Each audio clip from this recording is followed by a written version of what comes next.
No Mundo Clubista de hoje vamos falar sobre Flamengo e Corinthians, o dia depois do jogo. Polêmicas, gols perdidos, milagres de goleiros. E o convidado da tarde/noite é Ivan Moré, jornalista, apresentador e, claro, corintiano. Fala, Ivan! Irmãozão, o que você achou do jogo de ontem, Flamengo e Corinthians? Cara, foi um jogo bom, né?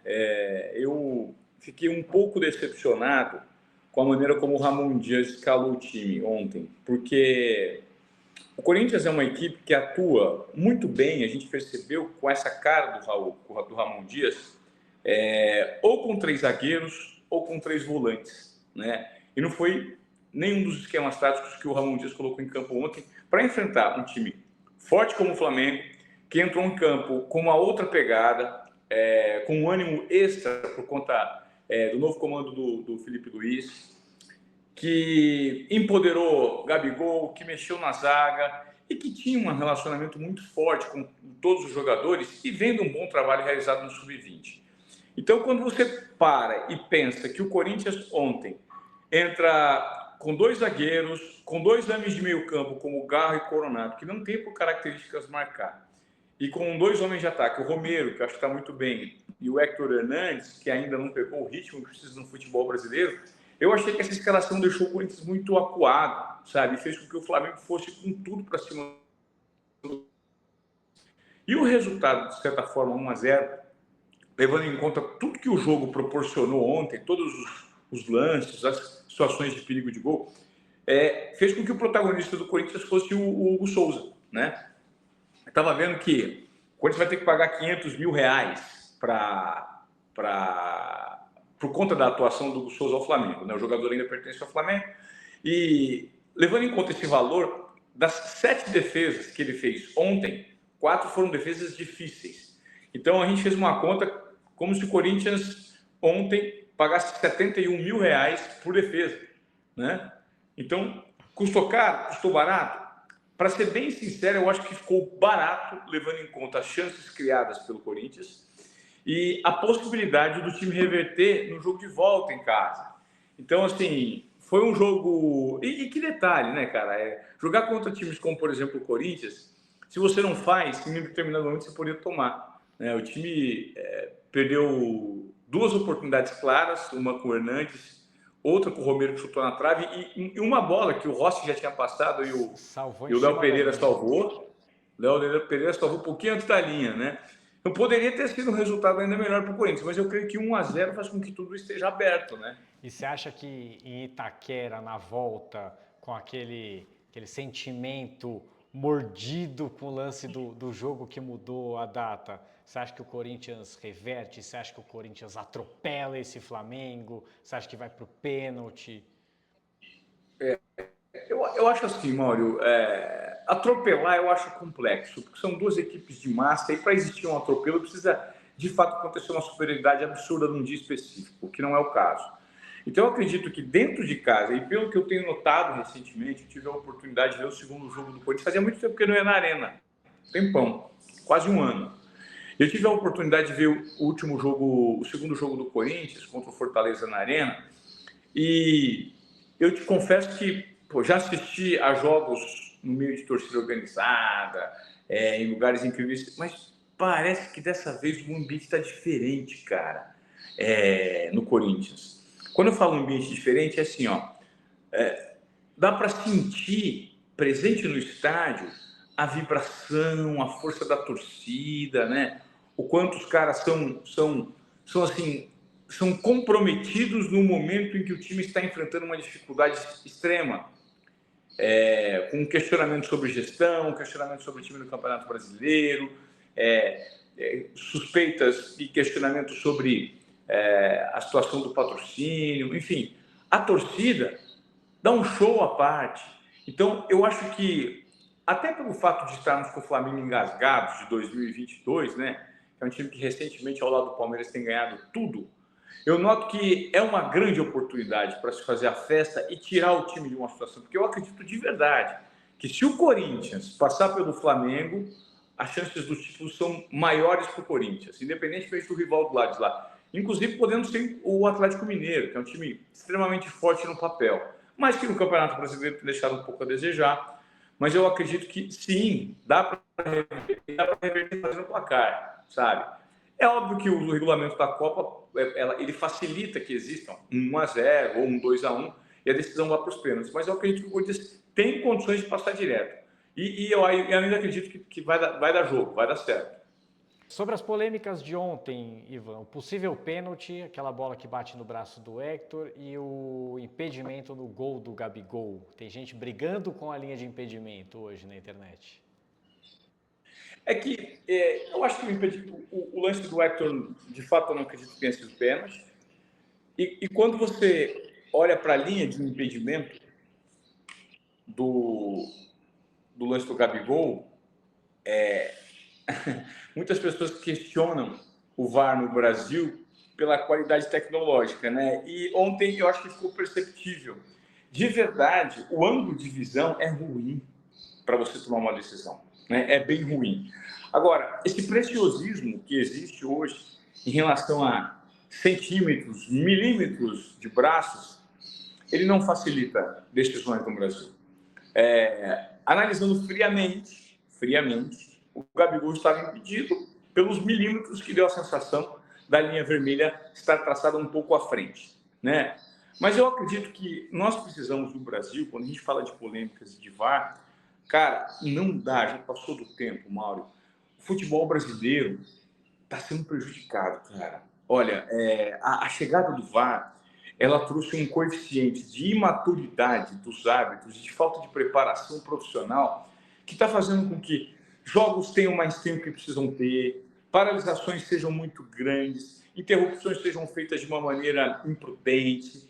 Então, quando você analisa o todo, você percebe que o futebol brasileiro passou a ser refém da falta de qualidade técnica da mão de obra dos caras que estão apitando, cara, e bandeirando. Está muito ruim, está muito chato. E o mais desconcertante é você notar uma falta de iniciativa da CBF para fazer alguma coisa, né? Você não vê, por exemplo, a CBF tendo iniciativas de tentar dar treinamentos, trazer uma tecnologia um pouco mais avançada, de fazer workshops, de eventualmente pegar referências de arbitragem no futebol internacional e trazer para o Brasil. Poxa, não seria o caso de, na próxima parada do futebol brasileiro, os times serem convocados pela CBF, assim como os principais árbitros, para a participação de um workshop em que um treinamento seja feito sendo acompanhado de perto por gestores de cada um dos times, por exemplo, da Série A do Campeonato Brasileiro? O que impede isso de ser feito? O que impede da CBF investir? Dinheiro não é. Vontade política? Falta de organização? Então, do jeito que está, e a maneira como essa regra chegou para ser aplicada no futebol, a gente é refém de tecnologia, mas principalmente da mão de obra, que é a capacidade humana de analisar. Então, tá chato. E tem muitos lances que, infelizmente, têm o poder de decidir o futebol no Brasil. A gente estava debatendo tempos atrás uma situação de um pênalti do Palmeiras, em que a bola pega na mão do Vanderlan, há duas rodadas do Campeonato Brasileiro. Para mim, um lance que aconteceu em cima da linha, só que ele estava com o pé dentro da área, pênalti. Um lance que deveria ter sido pênalti. Mostra, a bola, a mão está descolada do corpo, ela está no movimento de volta, mas pegou. É o mesmo princípio lógico que acontece e que aconteceu num jogo em que o Martínez foi tentar evitar uma bola do ataque do Flamengo, e a bola também pega na mão dele. Então, da mesma área, inclusive, do campo. E aí os critérios aplicados num jogo não são os mesmos aplicados na outra partida, né? Então, o critério, ele é utilizado de uma maneira subjetiva. E, poxa, o que seria um ponto pelo empate se transforma em 3 pontos de vantagem para o Palmeiras na briga pelo título. Então, isso define um campeonato, meu irmão. A gente está falando de uma coisa muito séria. A gente está falando de clubes profissionais que investem milhões, de torcidas que estão na expectativa, de um planejamento anual que não pode ser definido por uma bola analisada sem critério de um profissional que não tem formação para tal, sabe? uma entrada uma falta de um jogador, que um jogo é cartão vermelho, em outro o árbitro não dá falta e o VAR não chama. Não tem É uma muito isonomia louco. do critério. Existe, não existe. Exatamente. É o que faz com que a gente fique um pouco decepcionado, porque você não sabe o que vai acontecer. Sem contar a demora na tomada de decisão, que é aí que eu acho que impacta a questão do treinamento dos profissionais. Então, a gente chega a ter lances que demoram 7, 8, até 10 minutos, mal de demora.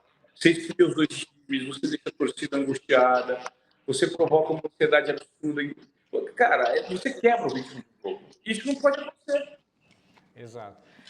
Falando de Corinthians, Ivan, neste final de semana, Corinthians enfrenta a Internacional em casa. O Inter em ascensão. Dos últimos 5 jogos ganhou 4.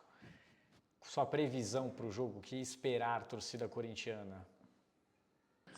Olha, eu acredito que, mais uma vez, o espetáculo está garantido por parte da torcida, né? E a gente precisa entender o que vai sair da cabeça desse técnico, qual que é a formação que ele vai adotar e o que ele pretende fazer em relação aos jogadores que estão em melhor condição. Eu faço uma observação. Yuri Alberto, no jogo de ontem, entrou no segundo tempo, para mim deveria ter começado como titular, porque apesar de todas as críticas que o Yuri sofre, contra o Flamengo, ele é um jogador que, como segundo atacante, que é a sensação que eu tenho como ele está jogando agora, ele tem feito boas partidas.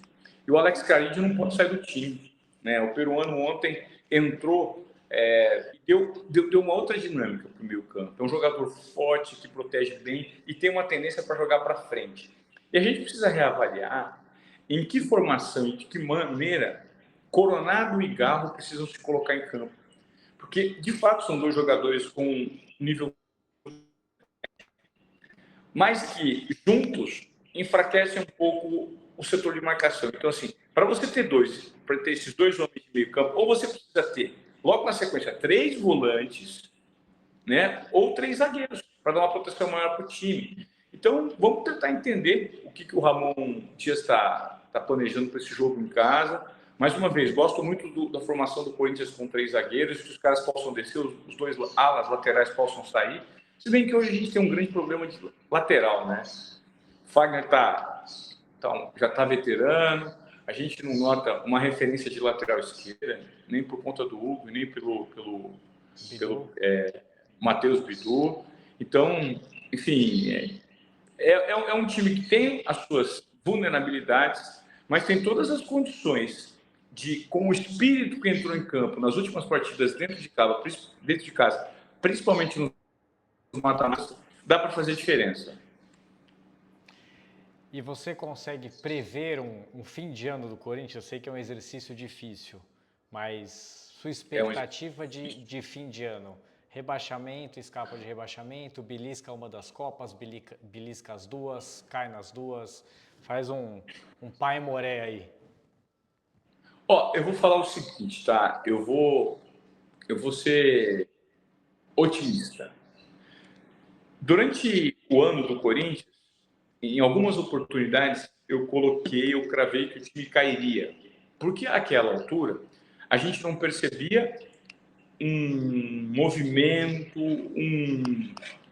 uma iniciativa do Corinthians para mudar o cenário, principalmente por conta da gestão, que para mim continua sendo muito questionável, né? Dívidas, escândalos com patrocínio, suspeitas de corrupção.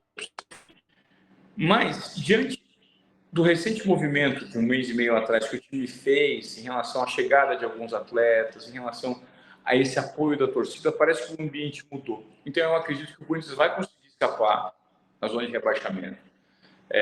Vai ser apertado, vai ser sofrido, mas existem times piores. Hoje, se você for analisar o futebol jogado, o Corinthians está jogando o pior futebol entre os 4 primeiros, né? Então, assim, não tem time para cair, dá para ficar. E entre as 2 Copas, o melhor cenário do mundo seria vencer as 2, mas infelizmente eu acho que uma já está bom e essa uma que está bom, eu boto muita fé na Copa do Brasil. Eu acho que a Copa do Brasil o Corinthians vai levar. Então, Copa do Brasil, campeão, Sul-Americana, pode ser que caia, principalmente porque o próximo adversário é bem difícil, mas no brasileiro eu estou botando fé que dessa vez com essa mudança de áreas, de ambientes, com o apoio da torcida, nós vamos continuar na Série A. Sensacional, esse foi o Mundo Clubista com Ivan Moré. Ivanzinho, obrigado pelo seu tempo, obrigado pelo papo e boa sorte para o seu Corinthians, né?